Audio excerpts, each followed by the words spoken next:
E.N.D here.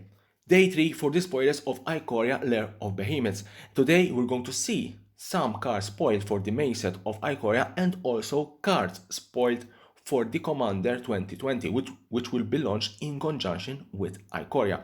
Let's start our spoilers. First card, Giant Moth Cocoon. For 1, it's a creature egg, it's a 0-2. Whenever this creature mutates, put a +1/+1 counter on it.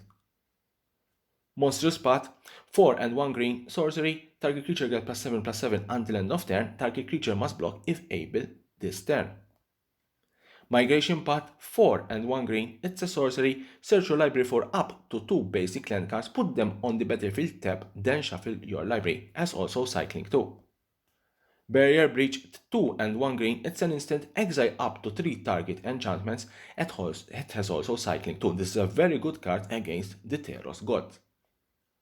Valiant Rescuer, 1 and 1 white, it's a 3/1 human soldier. Whenever you cycle another card for the first time this turn, create a 1/1 white human soldier creature token. Has also cycling 2. Pouncing Shore Shark, 4 and 1 blue, it has mutate to 3 and 1 blue. For 3, it has flash. Whenever this creature mutates, you may return target creature opponent controls to its owner's hands. We have also the cinematic poster showcase version for Pouncing Shore Shark. Footfall Crater, for 1 red, it's an enchantment aura, enchantment. Enchanted land has tap, target creature gains tremble and haste until end of turn with a cycling 1. Omnious Sea, for 1 and 1 blue, whenever you draw a card, put a 4 shadow counter on Omnious Sea. Remove 8 4 shadow counters from Omnious Sea, create an 8/8 blue Kraken creature token. It has also cycling 2. Rooting Moloch, 4 and 1 red, it's a 4/4, it's a lizard. When it enters the battlefield, exile target card with a cycling ability from your graveyard. Until end of turn, until your next turn, you may play that card. It has also cycling 2. Stormwild Capridor, 4 and 2 and 1 white, it's a 1/3 bird goat. Flying, if non-combat damage would be dealt to Stormwild Capridor, prevent that damage, put a +1/+1 counter on it for each 1 damage prevented this way. Mythos of Brokos, another Mythos card, 2 and 2 green. If 1 blue and 1 black was used to cast the spell, search your library for a card and put it into your graveyard, then shuffle your library. Return up to 2 permanent cards from your graveyard to your hand. Shark Typhoon, this card has been also nicknamed as Sharknado, 5 and 1 blue enchantment. Whenever you cast a non-creature spell, create an XX blue shark creature token with flying, where X is that spell's converted mana cost. Cycling X and 1 and 1 blue. When you cycle it, create an XX blue shark creature token with flying. Crystal Giant, 3, it's an artifact. It's a 3/3. At the beginning of your turn's combat, randomly choose one of the counters that aren't on Crystal Giant, one of the 10 types of counters in the set. Remember, the set has a lot of counters now: flying, menace, double strike, first strike. All these can be counters. Put a counter of that type on Crystal Giant, so you can imagine how strong Crystal Giant can become. Obosh the Prey Piercer, 3 and 2 hybrid mana between black and red. It's a 3/5 Hilliard Horror. It has Companion. Your starting deck contains only cards with odd converted mana cost. So I did a video demonstrating Companion, how it works. Companion works that you declare your Companion, you can cast your Companion from outside the game, but obviously there are some rules that have to be, your deck have to be restricted to those rules. In this case, odd converted mana cost. If a source you control with odd converted mana cost would deal damage to a permanent or a player, it deals double that damage to that permanent or player instead. So a shock, which is an odd, because it's 1 casting cost, would do 4 damage instead of 2. Very, very interesting card.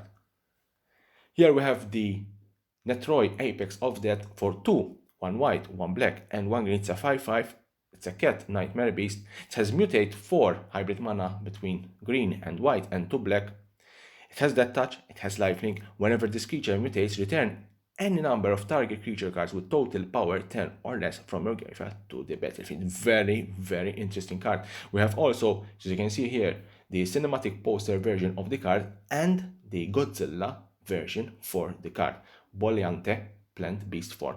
This is a very strong card, and I think this card will be a very strong commander. Rail, the Everwise 1 blue and 1 red. It's a 0/3. It's a legendary creature, human wizard. It gets +1/+0 for each instant and sorcery card in your graveyard. Whenever you discard one or more cards for the first time each turn, draw that many cards. This is a very good mythic card in this set. Now, we have the Commander 20 cards, the Commander with Ikoria, Arcane Signet. We know Arcane Signet from Throne of Eldraine. This card will be in Commander 20. Crop Rotation for 1 green instant. As an additional cost to cast the spell, sacrifice a land, search your library for a land card, put that card on the battlefield, then shuffle your library. Shiny Impetus, 2 and 1 red. It's Enchantment Aura. You enchant a creature get +2/+2, and this goaded. If attacks each combat available and attacks a player other than you available. Whenever enchanted creature attacks, you create a treasure token. Nesting Grounds, it's a land, you tap for 1 colorless, tap, move a counter from target permanent you control onto another target permanent, activate this ability only anytime you could cast a sorcery. Netherbone Altar for 1 and 1 black, it's an artifact you tap, put a soul counter on Netherborn Altar, put your commander into your hand from the command zone, then you lose 3 life for each soul counter on Netherborn Altar. This is a very good card, especially if you don't want to pay the commander tax. Obscuring Haze, 2 and 1 green instant. If you control a commander, you may cast the spell without paying its mana cost. Prevent all damage that would be dealt this turn by creatures your opponent controls. Wartime Broker, 3 and 1 red. It's a 4/4 human warrior. Whenever one or more creatures attack an opponent or a planeswalker an opponent controls, those creatures gain menace until end of turn.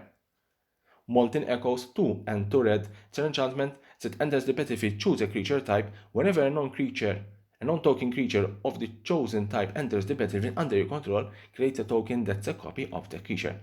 That token gains haste. Exile it at the beginning of your next end step.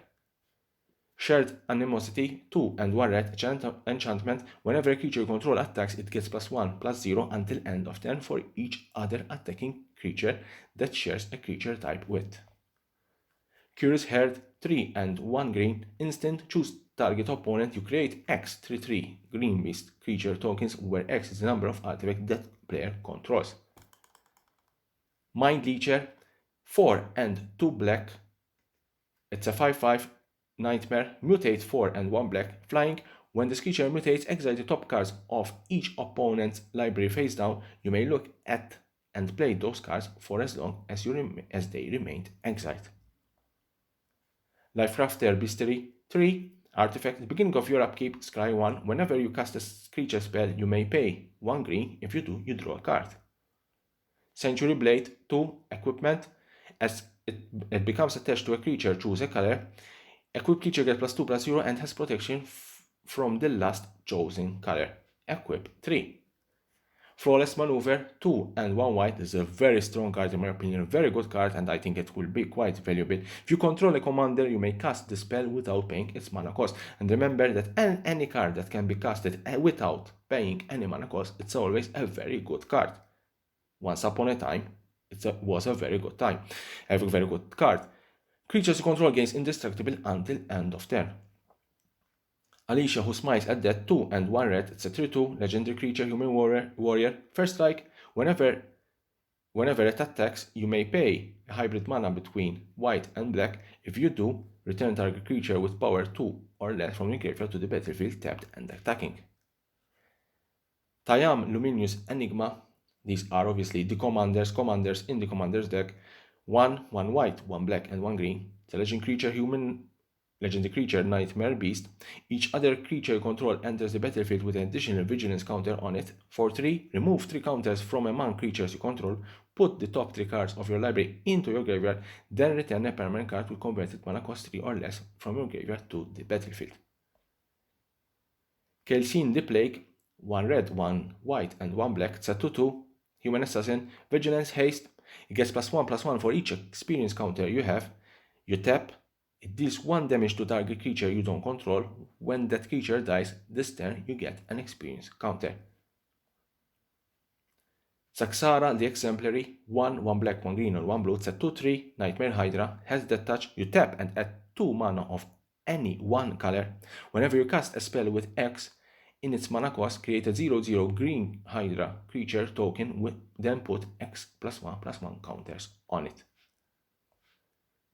Ajani Underling, 1 green and 1 white, this is a Planeswalker from Aether Revolt, Ajani. Bralin SKYSHARK Rider, 3 and 1 red, it's a 3/3 legendary creature human shaman. It has the partner from Battlebond. It partners with Shabras the SKYSHARK. And now we're actually in Sharknado, because we have here a shark, a SKYSHARK Rider. Whenever you discard a card, put a +1/+1 counter on Bralin, Shark Rider, SKYSHARK Rider, and it deals 1 damage to each opponent. 1 red, target shark gains trample until end of turn. And if this card partners with Shabras, here's Shabras the SKYSHARK, 3, 1 white and 1 blue. It's a 3/3 legendary creature Sharkbird, partners with Brelin, flying. Whenever you draw a card, put a +1/+1 counter on Shabras and you gain 1 life. For 1 white and 1 blue, target human gains flying until end of turn. I think these two cards, these two partners will be quite strong in Commander. So these are the cards spoiled for today, day 3. Stay tuned to my channel, follow the arrow, subscribe to my channel for more and more spoilers about Ikoria Lair of Behemoths and any news regarding Magic the Gathering.